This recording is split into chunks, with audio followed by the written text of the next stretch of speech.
Шинжлэх ухаан тань мэдхүүн од мөндөр сүүгийн сонгодог урлаг нэвтрүүлэг эхэлж байна. Хөтлөгч урлаг судлаач Машвтын Амина болон Мөнхцөл миний бие шинэ дугаараа хүрэхээр бэлэн болоод байна. Манай нэвтрүүлэг танд YouTube-ийн од мөндөр сүүг, NTV телевиз болон од мөндөр радио 83.3 болон цуундал хөтөлбөрөөр хүрч байна. Өнөөдрийн дугаарыг гайхалтай амьдралын үргэлжлэл ураатай Garden City House хотхон бид аз жаргалыг үйлдвэрлэдэг ураатай Bossa Conditer компани ивент итгэн та бүгд төрөвч байна. Өдрийн минь Амина. Өдрийн минь маш их сансан шүү манайхаа. За урлаг судлаач Амина маань хэсэг завсралны эцэст од мөндөртөө иргэн нэгдсэн байгаа. За тэгээ сайхан амруу.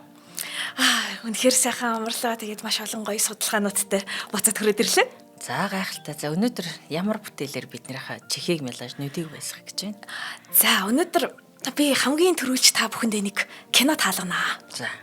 Тэгэхээр яг энэ нэг киноны сцен байгаа байхгүй юу? Ер нь бидний бүгднгийнх нь үзчихсэн кино. Ингэж байгаа. За нэг хос дуурийн театрт орж ирж байгаа. Тэгээ дуурийн театр гэдэг чинь өөрөө ямар гоё сүрж авахлантай тий. Шууд ороод гоо сайхныг мэдрүүлэл нэг юм нуруу хүртэл тэгшрээд ирдэг шүү дээ. Өөрөө хүртэл нэг бие зүв зөкстэй цэхавч явдаг шүү дээ. Тий, тэгээд маш гоё ингээл хамп хилэнгээр бүрхсэн лоош, тий, суудлууд, алтан юм чимэглэлтэй зөөлөн гэрэлтэй. За тэгвэл манай хосууд маань болохоор Эдвард, Вивиан гэдэг. Тэгээ энэ хоёр маань зэрэгцэн суугаад гэхдээ бүсгүй хувьд болохоор анхныхаа удаа дуурийн театр орж үзэж байгаа байхгүй юу? Бүсгүйн одоо амьдралын хэв маягийн мэрэгжил бол хизээч нэг сонгодог урлаг сонирхоод байхааргүй. Тийм завч байхгүй тий. Тэгэхээр бүх зүйл амар сонирхолтой. Тэгээд Итали хэл дээр дуулж байгаа. Манай хосууд бол Итали хүмүүс биш тий. Тэгээд ингээд Итали хэл дээр дуулагдчих байгаа шал гадаадын хэл дээр дуулагдчих байхад чинь яаж ойлгох юм гэд эмэгтэй нь асууж байгаа. Тэгвэл Эдвард юу гэж хариулдаг вэ гэхээр надад итгэе. Чи ойлгоно. Хөгжим нь маш хүчтэй. Дуурийг анх үзэхэд их гайхалтай зүйл болдог л доо. Эсвэл дуртай болно, эсвэл үзээ яддаг. Хэрвээ дуртай бол үүрт дурлна.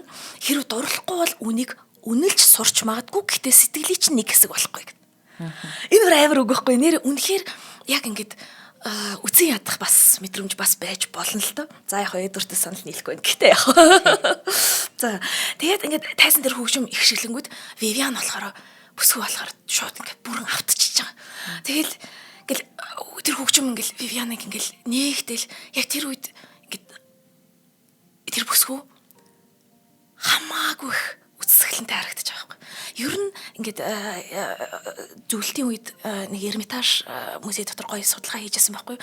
Уран зураг үзэж байгаа хүмүүсийн царай дүрсийг ингээд баримтжуулсан байдаг байхгүй. Тэр маш өөр харагддаг. Та нар өөрсдөө найз дээрээ туршилт хийгээд үзээрэй те ингээд яг ингээд дуур үзэж байгаа ч юм уу ямар нэгэн агуу дээд урлагт хүрж байгаа тэр хүмүүсийн царай дүрх өөр үүдэг. Энийг яг энэ киноны сценд харагддаг байхгүй. Вивиан бол өөр их сахилгагүй бүсгүй. Гэтэл тэр хүнээс ямар гоё тийм үзэсгэлэнтэй бүр ингээд гимгүү гэхээр те юм хүүхдийн юм шиг юм аргагүй юм тэнгэрлэг зүйлтэй холбогдож байгаа. Тэр дүрийг бол маш гоё гаргадгийг. За энэ болохоор хэрэг та бүхэн маань таасан бол бидний аль хэдийн танил болсон хөөхөн Pretty Woman гэд киноны маань одоо дуурийн сценээр байдаг хэсэг. Тэгээд хөөхөн тэрэн дээр яг нэг уйлдаг шүү дээ. Тэгэхээр энэ уйлуулсан хөөхөн хүүхнийг маань уйлуулсан дуур нь болохоор Альберт Жозеппе Вердигийн Traviata гэдэг дуур. Тэгэхээр 170 гаруй жилийн туршид биднийг одоо намайг өчигдөр уйлуулсан дээ бид нэг 170 гаруй жилийн туршид уйлуулж байгаа зүрх шимшрэм юм түүхтэй энэ Traviata дуурийн талаар өнөөдөр хэдүүлээ ярилцах болно. За маш гоё сэдв байна. Тэгээ саяхан өчигдөр штэ дуур үжиг эрдэнэ театрт тавигдсан. Тэгээд Монгол түмний бахархал дэлхийн од хөдөлмөрийн баатар амар төвшин маань Жерманы дүрд те дуусан байгаа.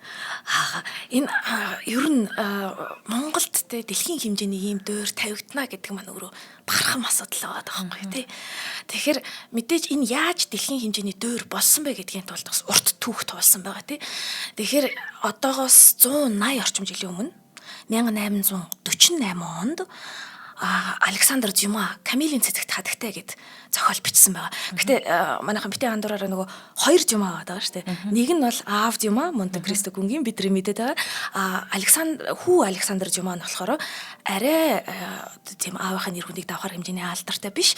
Гэхдээ одоо өөрийг нэр хүндэд хүргэсэн Камелийн цэцэг татагтай гэдэг роман байсан. Тэгэхээр энэ роман бол 1848 онд хэвлэгдээд романы гол баатар нь болохоор Маргарит Гатье гэж бодит эмэгтэй байсан байгаа. Энэ болохоор Парисын алдарт биеэ үнэлэгч Мари Дюплеси баггүй ер нь л нэрийг л жоохон өөрчилсөн болохоос шүү дээ. Тэгэхээр Мари Дюплесигийн жинхэнэ нэр ч бас Мари Дюплеси биш дээ. Би одоо юуг нь яг жинхэнэ нэр нь санаанд орохгүй зүгээр Мари Дюплеси гэхээр айгуугаа эрхэмсэг сонсогдож байгаа байхгүй тий. Тэгээ өөрийнхөө нэрийг өөрчилсөн доод гаралтай. Гэхдээ их үзэсгэлэн гоо үнэхээр ухаантай бүсгүй. Тэгэхээр хэдий биеэ үнэлэгч байсан ч гэсэн тухайн үеийн маш олон алдартнууд дээдсийн хүрээллийн эрчүүдийн хайрыг татчихсан байна. Куртизанка гэж тий. Тэгэхээр энэ дээр бид нар одоо шууд нөгөө биеийн үнэлэгч гингүүд автоматар ингээд нэг юм шүүдэг юм яваад байдаг шүү дээ. Гэтэл энэ эмэгтэйг одоо за бүр Александр Дюма хүү Дюма ч өөрөө тийм энгийн хүн биш те ингээд ямар гоё зохиолч үлээ. Тэгээд бүр хөгжмийн зохиолч Лист Ференц Лист маань хүртэл ингээд татагдчихсан байгаа байхгүй шүтэн бишрэгч нэрсэн. Тэгэхээр энэ Дюплеси ер нь зүгээр нэг гоо үзсгэлэнгээр эмэгтэй хүн бусдыг татна гэж аахгүй шүү дээ. Маш том баялаг ертөнц тэр дотор нь нэг юм дотоод гоо сайхан бас эмэгтэй хүнд байсан учраас л тэгж татсан баг. За тэгээ 1844 онд 20 настай Мари Дюплеси хүү Дюматай танилцаад жил орчим хугацаанд хамт амьдарсан байгаа. Тэгээд Дюма яг нөгөө Алжир, Испани руу аялал хийх болчихж байгаа юм. Тэгээд өөр асуудлууд ч гэсэн мэдээж байсан байгаа. Тэгээд цоо ярианд юу гэж яригддаг вэ гэхээр нөгөө аав Дюма болохоор энэ харилцаанд айгүй ууралж байсан. Гэхдээ мэдээж тэр чинь дээдсийн хүрээллийн ертөнц байгаа тий. Тэгэхээр бүх юм нэр хүнд байгаа шүү дээ. Гэтэл ингээд нэг биеийн үнэлэгч эмэгтэй хүнтэй хамт байгаад тахаар чинь ямар л эцэг хүн дуртай байв гэж тий. Тэгээд цоо ярианд дээр болохоор зохиолчин аав нь ингээд дургуцаад тэр хоёрыг салгахад аягүй том нөлөө үзүүлсэн гэсэн яриа байдیں۔ Тэгээд бид нар нулаа барай зогссон биш бүгднийг мэдгүй. Тий. Гэхдээ Дюмагийн одоо Дюма салж явахдаа Марида аягүй гоё захиа бичүүлдээсэн байдаг байхгүй юу. Тэгээд тэр захиаг нь хэдэн мөрийг ингээд уншаад үзэхэд бол хайрт Мари минь би чамайг хүссснээрээ хайрлах хэмжээний баян биш. Өгч чадахгүй шүү дээ. Чиний хүсснээр чинь хайрлуулах хэмжээний ядууч биш. Тиймээс хоёулаа мартъя. Танд нэг хамаагүй миний нэрийг та март.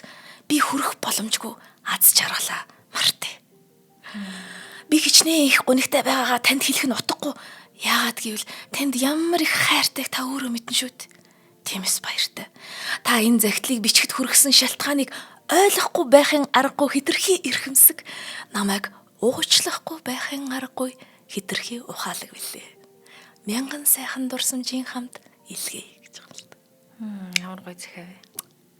Тэр намайг уучлахгүй байхын аргагүй хэтэрхий ухаалаг билээ гэдэг. Ингээд ойлголцсон хүмүүсийн энэ тэгэхээр цаг хугацаанда биш байхгүй нэг ганцхан жилийн гэхээс илүү хоёр том ертөнцийн хоорондын уулзалт байсан байгаа байхгүй тий. За тэгээд хамгийн эмгэнэлтэн нь Дюма Алжир Испанийнхаа аяллыг хийчээд Парис руу буцаад ирэхэд Мари Дюплеси сүрийн өвчнөөр нас орчихсан байсан. Тэгэхээр 23хан наслсан тий.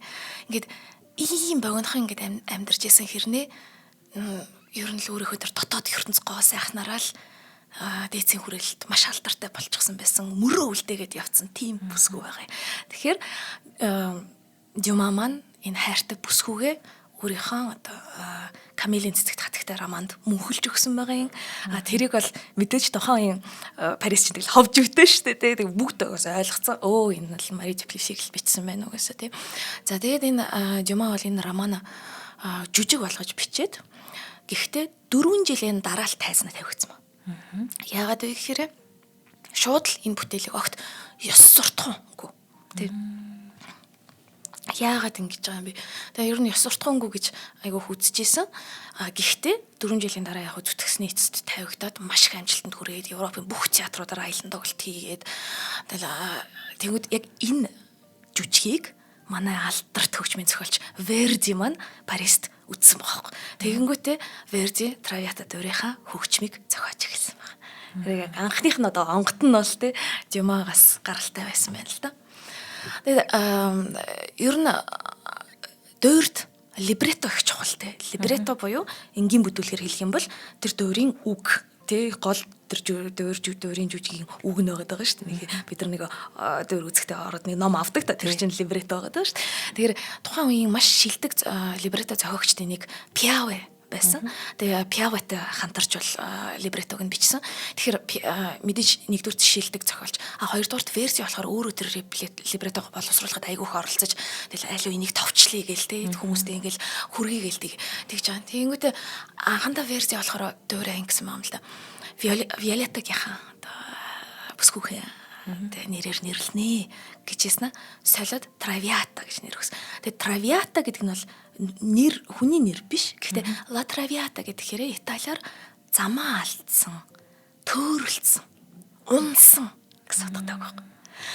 Тэгэхээр энд нэг им одоо ихнэр хүн болох ёстой, ээж хүний чаргалыг мэдрэх ёстой, хайрлагдах ёстой нэг эмэгтэй хүмүүс байгаад байна шүү дээ. Тий. Том ертөнцтэй үзэсгэлэн gooтой хэрнээ энэ нийгэмд ингэж унтсан. Энэ нэг амар том ойлголт байгаа байхгүй. Яагаад вэ гэхээр бид нар бүгдээрээ л нүгэлтэй нэгнийгээ ингэж шүүж хардаг. Гэтэл Библиэд хүртэл хамгийн нүгэлгүүнд төрүүлж Мария Магдалина руу чулуу шидэрэй гэж хэлсэн байдаг. Бид нар ер нь Библийг хурдан шүүдэг. Гэтэл надад юу гэж санагддаг вэ гэхээр ертөнцийн бүх хүмүүс нэг нүгэлтэй юм шиг санагддаг байхгүй юу? Бидний нийгмийн идэ-бэр болгоныг нийгмийн зарим нэг бүлэглэлийн хүмүүс үүрж идэг юм шиг. Би үнэлэгч нар ч гэсэн яг үүндээ бид нар өөрсдийнхөө дотоод сэтгэлийн нүглийг тэнчнээс олж харж болохоор юм шиг. Гэтэ тэд нар ч гэсэн хүн тэг ингээд хайрыг хүссэн хүн ямар ч жоохон охин өөрийгөө тийм болъё гэж бодохгүй шүү дээ. Тэгэхээр Травиата гэдэг нэр нь бол үнэхээр юм гоё ингэж зөгцөж юм байна. Нэрийг ингээ ботсон чинь юу яагаад юм л та. Яг өнөөдөр бид нар нөгөө одоо бие үнэлэгчтэйг харах үнэлэгтэй өөр тэр хүмүүст байгаа сонголт боломжшаал өөр те. Тухайн цаг үед бол арай өөр ойлголт яриад байна. Тэгээд нөгөө 4 жил байж байгаа тавьсан гэж штэ тэр хугацаа ч гэсэн нөгөө маш их шүүмжлэл байсан гэдэг чинь өөрөө нөгөө сурвалж угсаатай те ингээд гэр бүлэнтэй ийм те нэр хүндтэй ийм гэр бүл bijж те гэр бүлээс гаралтай bijж тэр ядуу бие үнэлэгчтэй энэ амьдралын хэм маягийг сонгосон хүнтэй байна гэдэг өөрөө шившиг мэт байсан боловч тайзан дээр гарсан нь өөрөө нэгдүгээрт аягүй надад сонирхолтой санагдаж байна. Хоёрдугаарт нэр нь ямар гоё юм бэ?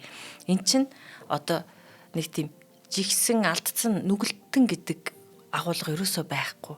Харин одоо алдчихсан, төөрчихсэн, энд ч гэсэн замаа алдчихсан гэд яа харахгүй тэр эмэгтэй гол дүрэн эмэгтэйг нэг өмөрсөн, инхрийлсэн, хайрлсан, эвийлсэн тийм агуулга явьсан шүү дээ. Нэг орс хэлэнд ч гэсэн нэг блуд гэж үг өгдөг шүү дээ. Садар самун гэхдээ нөгөө самун буюу төөрөгдөл гэдэг байгаа байхгүй тий. Тэр энэ их л он general Traviata гэж. Тэгэд сая та ястай айгүй гайхалтай тодтогч хэллээ. Үнэхээр энэ бол тухайн үедээ хүн болгоныг шоконд оруулж байгаа зүйл байхгүй юу? Яаж ингэж те ийм бие үнэлэгч бүсгүйг ингэж энэ төр ингэж тайз руу ингэж гаргаж байгаа юм би энэ бол байж болохгүй те огт тийм юм байж байгаагүй. Тэгэхдээ энэ дээр Верди болохоор өөрөө бас маш сайн сэтгэл зүйч байсан байгаа шүү. Энэ тэр 3 гол дүрээрээ ингээд ийм сэтгэл зүйн зөрчлүүдийг гаргангуудаа өөрөө дотоод хүний дотоод том ертөнцийг ингээд гаргаж байгаа. Нөгөө талаас болохоор нийгмээ шүмжилж байгаа. Бүгд хоёр нүртэй байгаад байна шүү дээ. Бүгд нэгэн зэргийн нүгэлд хотголцсон хэрнээ та нар ингээд яг энэ өөрсдөө хүлэн зөвшөөрөхгүй юм штэ гэд ер нь бол үзэгчдэд айгүй хатуу ташуур өгчөж байгаа байхгүй дээдсийн хүрээллийнхэнд. Харин яг тийм бэ. Тэрнээс биш тийм харилцаа байгаа бүгд мэдж байгаа. Тэр сайхан эмэгтэйтэй амьд ахуйд нь бүгдээрээ тэр эмэгтэй нөгөө тэ патрон болохыг, ивэгч болохыг тэ ингээд байшингийнхэн түрээсийг төлдөг эр хүн байхыг хүссэн үедээ тэ орой ирээд шар зуудаг эр хүн байхыг хүссэн эрчүүд бол хэдэн зуун хэдэн мянгаараа байсан байгаа шүү дээ. Нэртэй угсаатай бүгд л тийм байсан байгаа. Гэхдээ тэрийг боддоор нийтийн өмнө олон нийтийн өмнө тэ ингээд бурхны өмнө библийн өмнө ч юм уу те хүлээн зөвшөөрөх хэмжээний чадал байгаагүй тийм хоёр нүртэй нийгэм байгаа байхгүй юу? Тий верси тэрийг бүр маш зөвгнөр ингэж шүүмжилж гаргаж ирж байгаа юм л. Тэгээд тэгэнгүүтээ верси найздаа бичсэн байгаа юм л да. За энэ дөөрийн маань үйл явдал нь бол орчин үеийнхээ өөр хүн магадгүй ёс зүй, эрен үе, мянган өөр тэнэг өрөөсгөл ойлголтоосоо болоод мянган мохор сүсгэжсэч гэж орчуулж байна. Болоод энэ үйл явдлыг барьж авахгүй байсан мэт. Харин би үүнийг хамгийн их хаашаалтайгаар хийж байна. За үнэхээр гайхалтай. За хоёлаа төр завсарлаад өнөөдрийнхөө нэвтрүүлгийн ивент итгэгчийг дурдъя.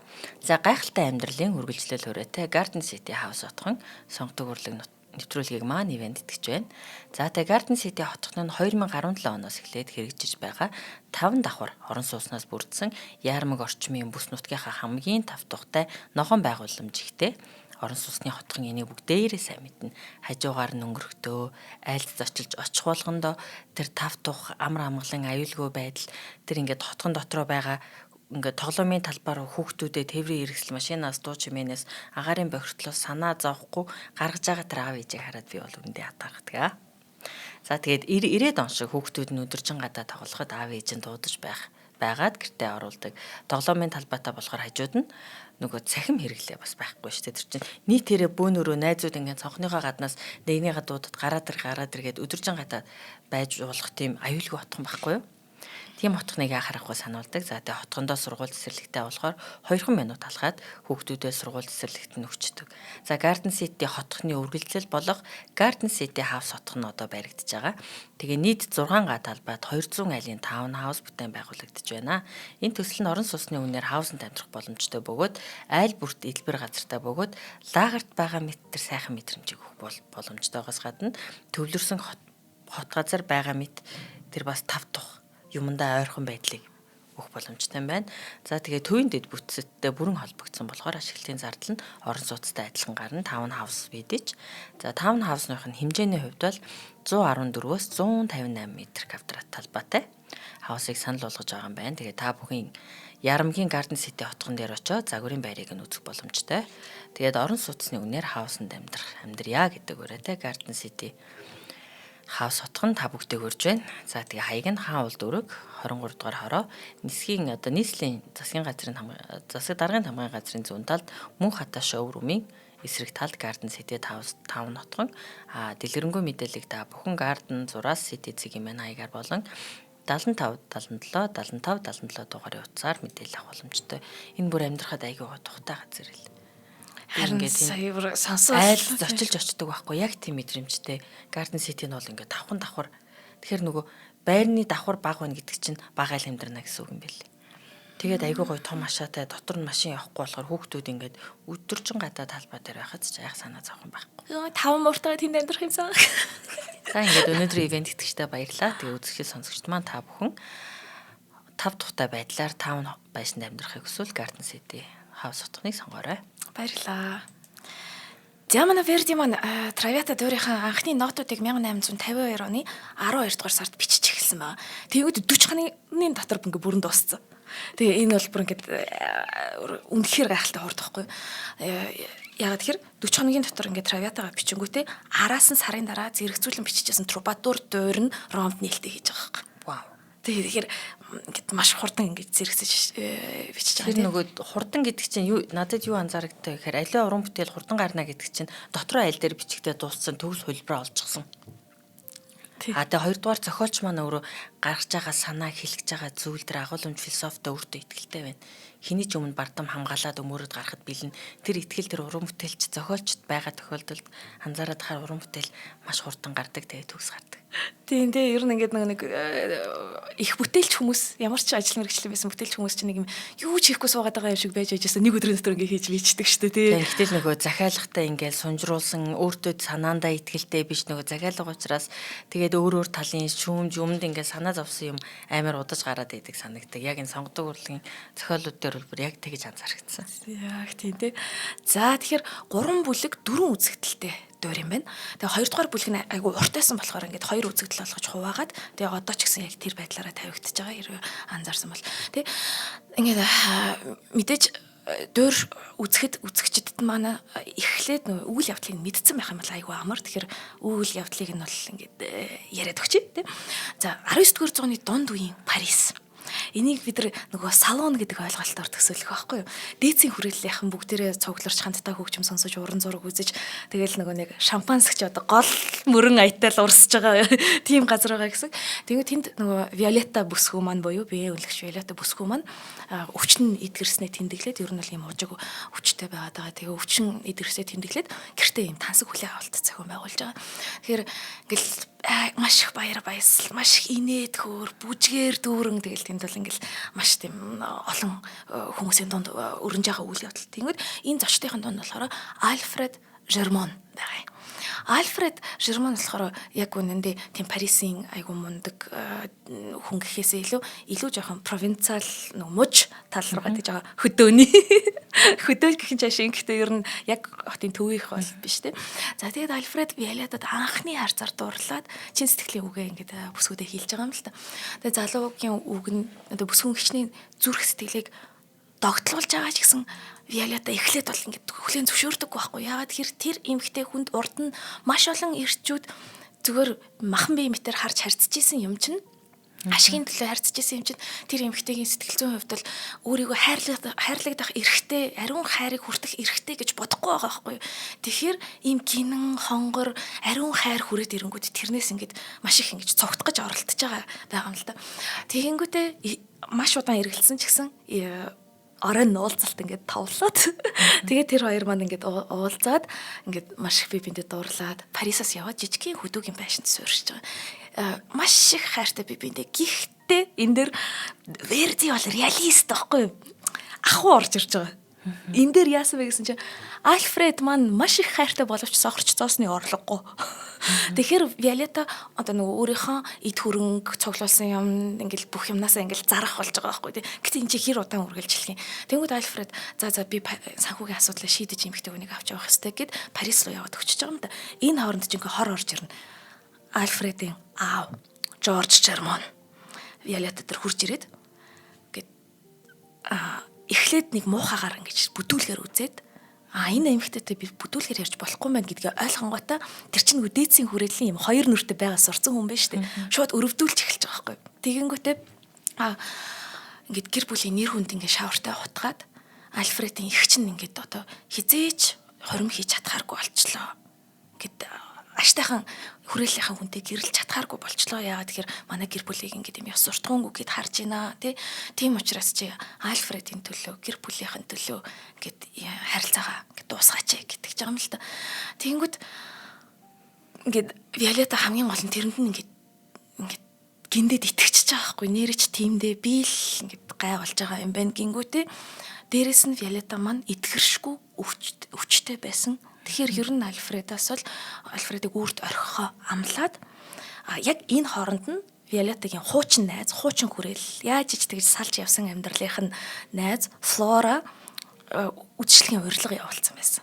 Дахиад л нөгөө хүрээл рүүгээ очиод дахиад нөгөө нэг баруунуудтайгаа гүнтнүүдтэйгээ уулзаад нөгөө хуучин амьдралын хэв маяг руу татах юм симхи хүрээд ирсэн байсан байхгүй.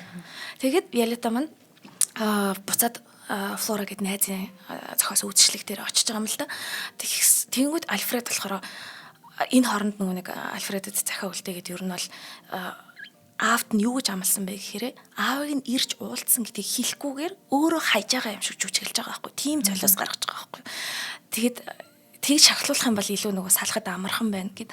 Тэгэнгүүтээ тэнгүүд Альфред ч нөгөө нэг хардталтанд төрж байгаа шүү дээ. Ингээд бүх эр хүний бардам зан ээгөнд энэ хөндөгдөд тэгээд араас нь очиж байгаа мөртлөө бүх хүмүүст ингээл Виолетта надад хамаагүй гэж ингээл хотлоо ойлгуулах гал тий. Тэгэнгүүтээ нөгөө Виолеттаг найрж байгаа хамт байгаа баруунтай нь хөзөр тоглоод боцоотой тоглоод тэгээд тэр барууныг нь хожаалдаг. Тэгээд тэгснээ эцсийн бүлэгт нь ингээд нөгөө амар уур хүрээд Виолетта тэр дунд нь тэр хоёр ингээл муудалцуулахгүй гэл ингээл айгүй хичээж байгаа шүү дээ. Гэтэл Альфредийн харталт ингээд тэр унсан бардам сэтгэл ингээд дийлэхгүй болонготой хожсон бүх мөнгөө Виолеттагийн нүрэлүү шидэж байгаа байхгүй. Энд чинь ингээд нөгөө ер нь бол одоо орчин үед байсан ч гэсэн нүрэлүүгөө мөнгө шидүүлнэ гэдэг чинь аимшигтай доромжлол ер нь те ингээд ер нь өөрийг нь хинбэ гэдгийг ингээд хэлчихэж шүү дээ. Тэгээ Альфредийн хувьд бас яаж л байгаа л да нөгөө энэ дээр Виолетта мөнгнөөс олоод өөрийг нь хайчлаа. Тэгээд хуучин зам руугаа орчлоо л гэж бодож байгаа болохоос биш тэр эмэгтэй нь өөрт нь хайртай учраас түүний гэр бүл, түүний нэр хүндийг цэвэр байлгахын тулд энэ шийдвэр гаргаж байгаа гэж ойлгохгүй мэдэхгүй байгаа шүү дээ. Тий. Гэхдээ юу та их хорсол гутамшгүй. Яа, тий. Тэгэнгүүтээ сүүлд нь мэдээж Альфред ингээл айгу харамсаал ингээл яаж би чамайг ингэж гомдож чадваа гэлдэг л. Тэгэнгүүт нөгөө аав Жермон ч гэсэн чи бас арай ингэж болохгүй байсан юм аа энэ. Нөгөө хоёр нөр харагдаад байгаа байхгүй юу? Чи арай ингэж болохгүй байсан юм аа гэд.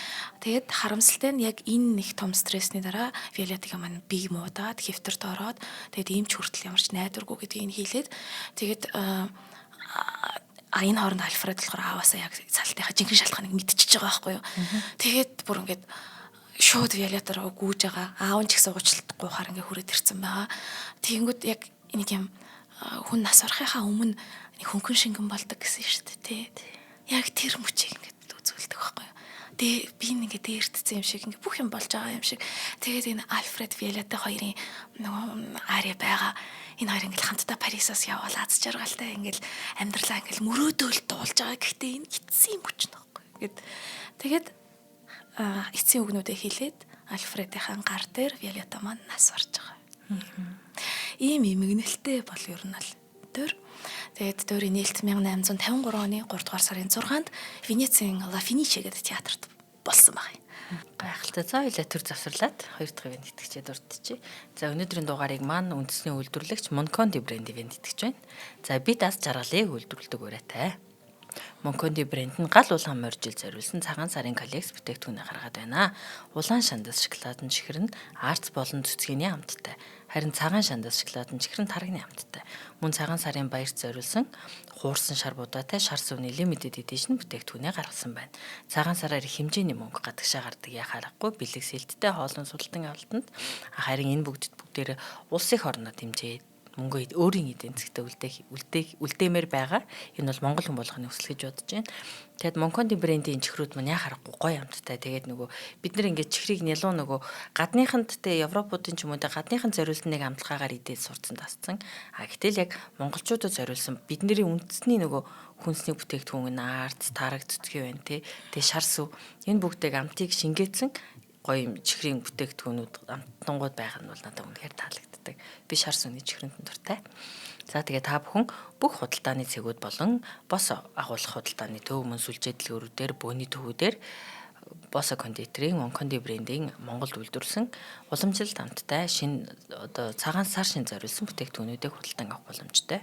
Тэгээд дэлгэрэнгүй мэдээллийг 75 тэгтэг 8888 75 тэгтэг 8888 дугаарыг утсаас авах боломжтой. Ивент итгэгчтэй баярлалаа. Маш их баярлалаа. Би ч гэсэн шар сүний чихрэнцтэй дуртай. Тий.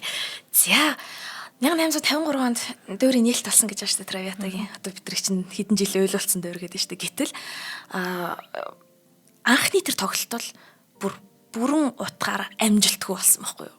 Маш их шүүмжлэлт өртөөд хинч ойлгоогүй ер нь л энэ үнэхэр муу бүтээл байна гэж хүлээж авч байсан. Ялангуяа урлаг судлаач нар тэрийг бол бүр ингээд хөгжим судлаач нар бол бүр үзэхгүй байсан. За мэдээж утга агуулгынхаа хувьд бие үнэлэгчийг тайзан дээр гаргаж байна тий. Бие үнэлэгчийн дүрэн ёс суртахуунгүй.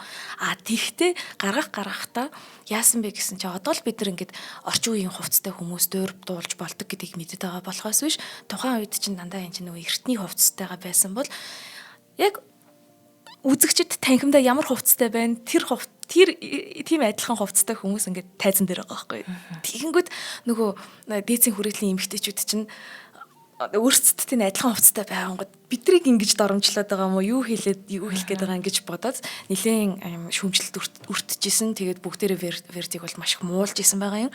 Тэгээд дээрэс нь нөгөө Виолеттагийн дүрд тоглосон гол дүрийн жүжигчин болохоор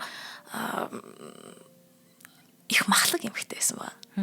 Тэгээд ер нь сопрано хоолойтнууд тухайн үед бол маш мяраалаг байсан.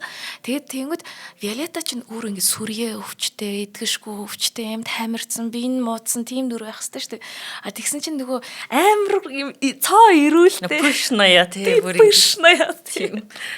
Одоо нөгөө Madame Butterfly хүртэл тийм шүү дээ.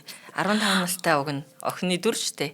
Гэтэл яа харахгүй ингээд хижээл насны хүчтэй олцсон сопрано эмэгтэйнэр болдог шүү дээ. Тэгээ гараад ирсэн чинь нөгөө нэг юу яагаад гэд ханиалгаж мэдээлхэн гот заалаараа инээж минэж шоолж байгаа байхгүй юу хаяа ханиалгаад тэгээд Альфредийн төр тогсон дуучин ч гэсэн их тийм сайн байгаагүй.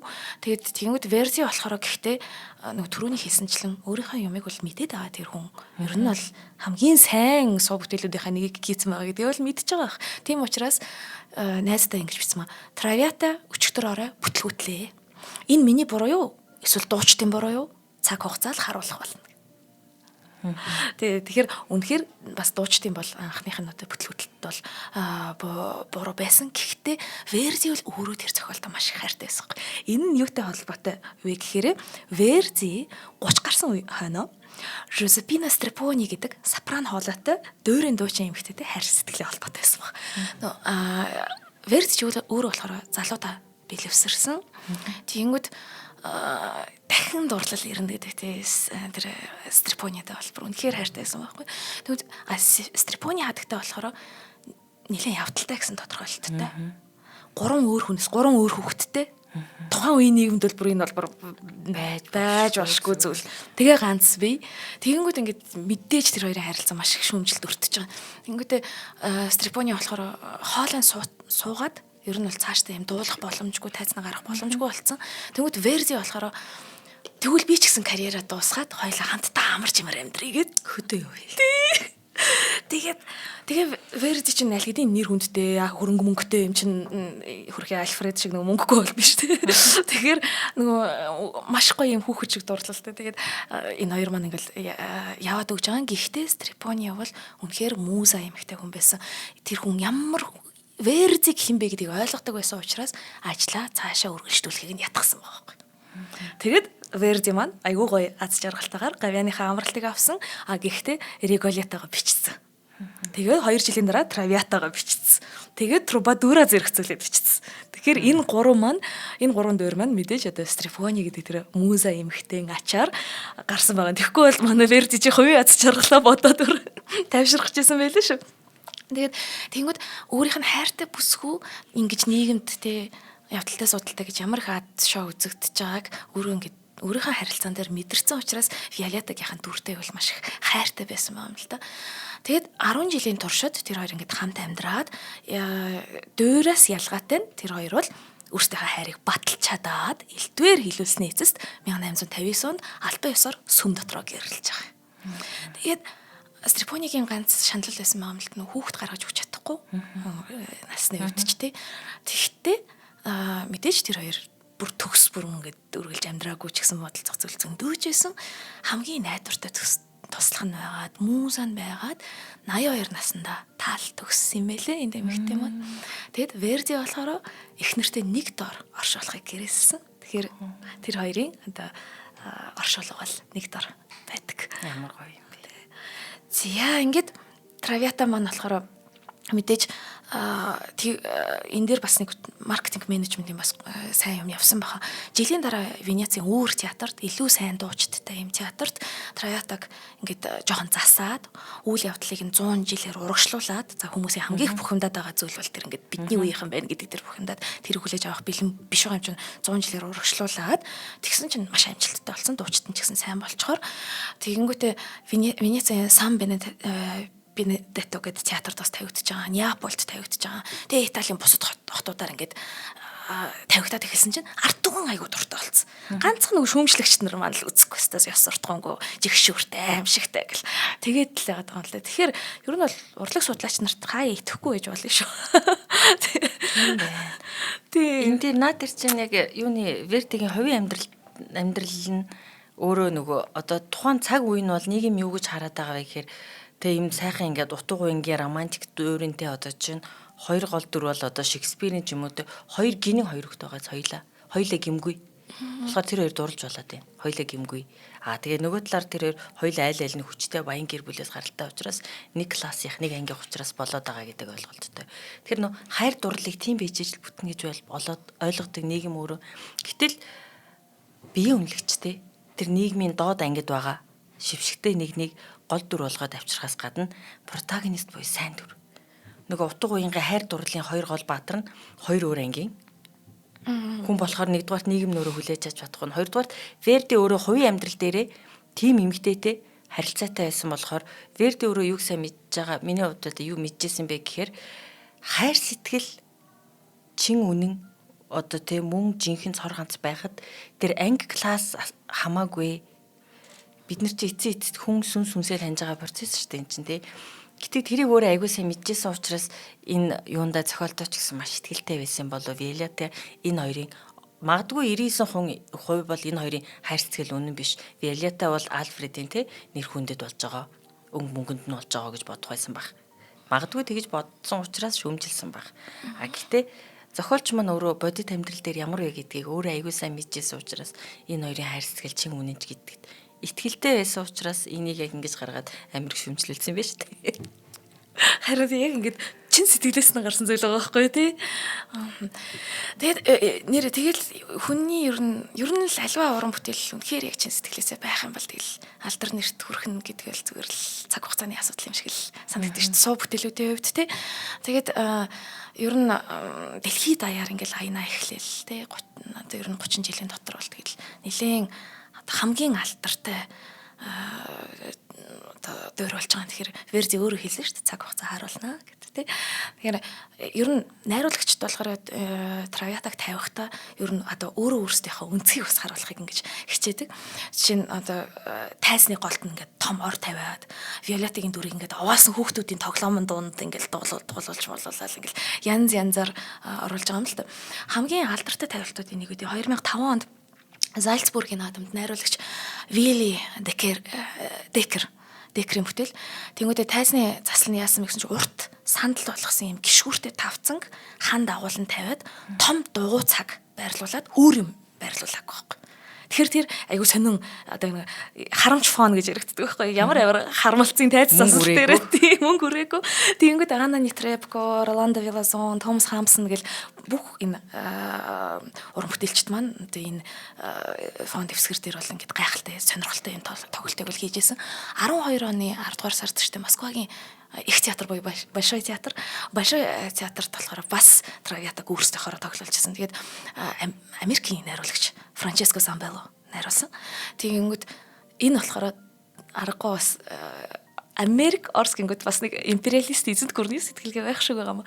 186 ширхэг шинэ хувцас бэлдүүлсэн. Тэгэхээр энэ бүр ингээ ер бусын зардал ихтэй тавилтуудын нэг бас гэж байгаа байхгүй. Тэгэл гол үйл явдал нь имлэгт болоод тэгэл тэнгүүд бүр ингээ маш олон юм бүжгийн танхим энэ тансаг бүжгийн танхим энэ солигдоол тэр бас их баялаг тийм юусан. Тэгвэл Монголд болохоор улсын дөөр бүжгийн эрдмийн театрын тайзнаа Травиата дөөр маань 1977 оны 4-р сарын 9-ний өдөр анх тавигдчихсэн юм байна. Бүр тэр тийм 1977 онд тий. Тэгвэл Монголын хамгийн анхны эмэгтэй найруулагч урлагийн гавьяат зүтгэлтэн Ёо Цэрэнд болохоор сургуулаа төгсөж ирээд монгол хэлээр найруулан тавиад удирдаачаар урлагийн гавьяат зүтгэлтэн Ч Жамсранжав ерөнхий зураачаар ардын зураач Гунгаас сөх нар манал ажилласан байгаа хамгийн анхных нь. Тэгвэл энэ чинь 49 жил болж ийн гэсэн үг байхгүй тий. Травиата маань ч ер нь дөр чинь ер нь одоо дөр бүжгийн эрдмийн театр маань 2 ч удаа шинжилж тавьсан байгаа. 2000 онд, 2015 онд 2000 онд болохоор яг анхны найруулагч Цэрэнд болохоор маань Итали хэлээр дахиад шинжилж тавьж байгаа. Тэгээд удирдаачаар бол Тоол ахиу маань урлагийн гавьяат зүтгэлтэн. 2015 онд болохоор улсын дөр бүжгийн эрдмийн театрын уран бүтээлчид бүгд найрамдах Солонгос улсын найруулагч Анхо Воныг ураад бас шинжилэн тавьсан байгаа.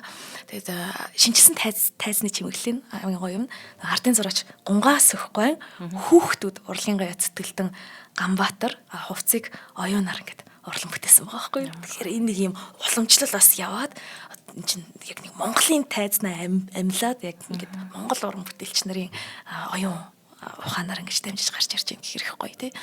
Тэгээд за тэгээ сая бол үнэхээр амар төвшин Монгол улсын ардын жүжигчин тий.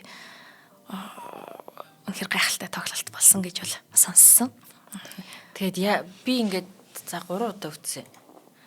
Тэгээд үзэх болгонд Виолетта ингээд эмч ингээ бүр гэрт нэрсэн байдэн штэ. Ингээд айгүй муу байхад нь ингээд Альфред ирээд тэр хооронд ингээд тэр хоёрын ингээд ари байдаг штэ. үзэх болгонд Виолетта эдгрээд энэ хоёрын хайр сэтгэл ингээд аз жаргалтай бүтээд амар сайхантай жаргах юм шиг мэдрэмж авдаг. Тэгэл үлддэг. Тэгдэг. Яг тэрхэн зур ингээд нэг биений хөнгөрөөд бүх юм сайхан болцсон идэх ч гэсэн чивд хоёрын ирээдүг эрэлттэй байна гэсэн нэг тэр итгэлийг өгдөг яг тэр арийн. Тэгээ өгчдөг. Харамсалтай. Тэгтээ үнэхээр гоё яригтэй. Гэхдээ харин эзэж өвшгөө мөнх тий. Өнгөрсөн жил манайхан үдсэн тэгээд гаяа жижигчин уянга Виолеттагийн дүртээс. Бидэнд цаг маань хэр урт үлдэж байгаа бол? За 6 минут байна. За тэгээ яг Traviata ингээд нэг үзчихээр ингээд дандаа ингээд янз янзын юмнаас ингээд үзмээр санагдаад идэг тэнгууд дэлгэцийн бүтээлт бас аягүй их байдаг.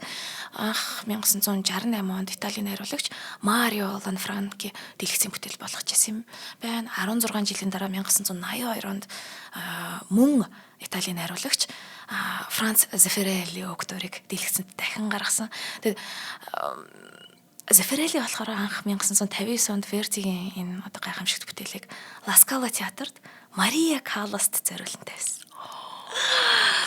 Тэгэд Мария Каллас чинь өөрөө ямар дива билээ те.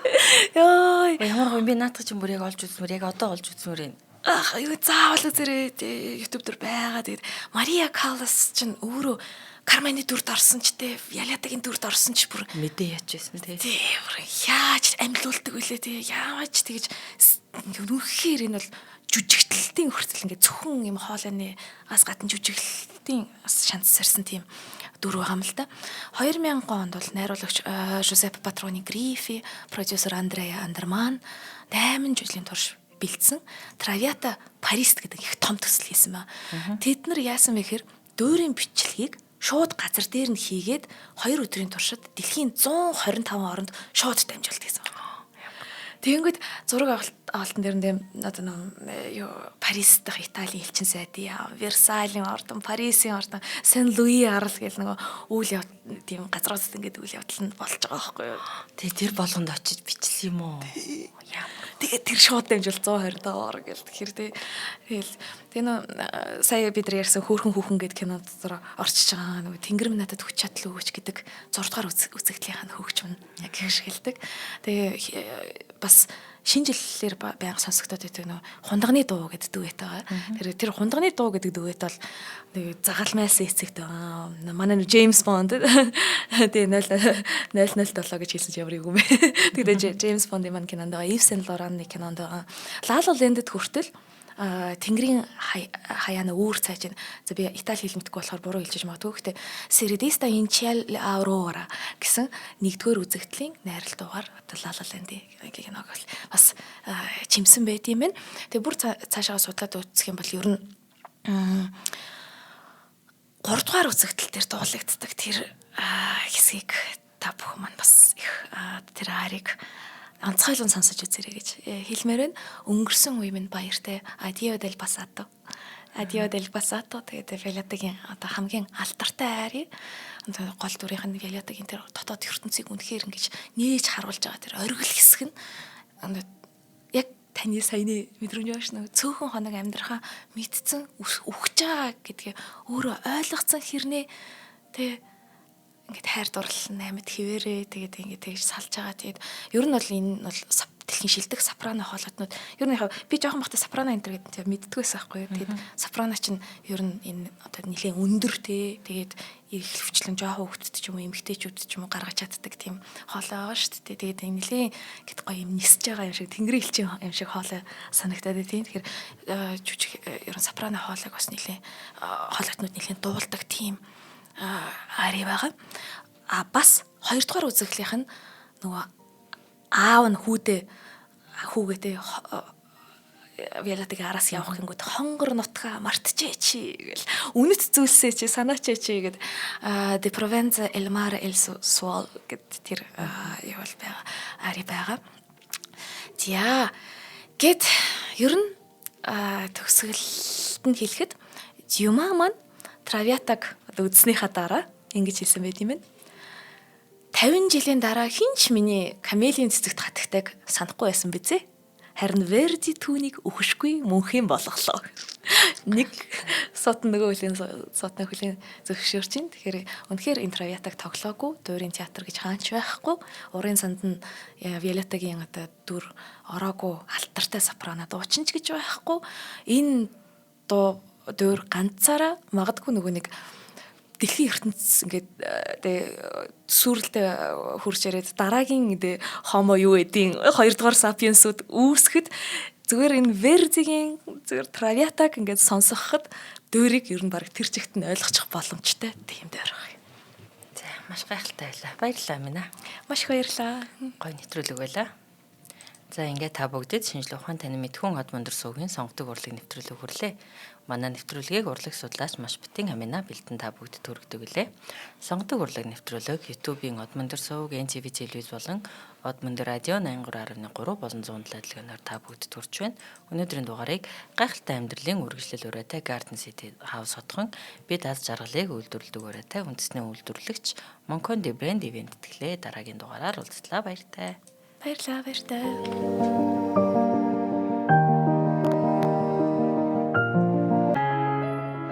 Нэвтрүүлгийг хүлээн авсан Нарны аймгийн монголчуудаа баярлалаа. Од мөндөр сувг нь энэ мэдчлэн таны мэдхүйн мянган нэвтрүүлгийг 2026 оны 7 сарын 1 хүртэл та бүхэндээ хүргэх юм. Их хэлээрээ шинжлэх ухаан танин мэдхүйг түгээх нь үлсэд нэгтгэх хүсвэл та бидэнд хандив өгөх боломжтой. Жилдээ ганцхан удаа 100,000 төгрөгөөр биднийг дэмжснээр шинжлэх ухаан танин мэдхүйг түгээх энэ үйл хэрэг амжилттай үргэлжлэх юм. Од мөндөр нэр дээрх Удаагшлын банкны дансгаа 4191 Тэг 4518. Та 100,000 төгрөгөөр шилжүүлэхдээ гүйлгээний утга дээр нь өөрийн нэр болон утасны дугаараа заавал бичээрэй. 100,000 төгрөг хандалснаар Од мөндөр сувгийн алтан гишүүн болох юм а. Шинжлэх ухаан танин мэдхгүй Монголд ялах болтугай.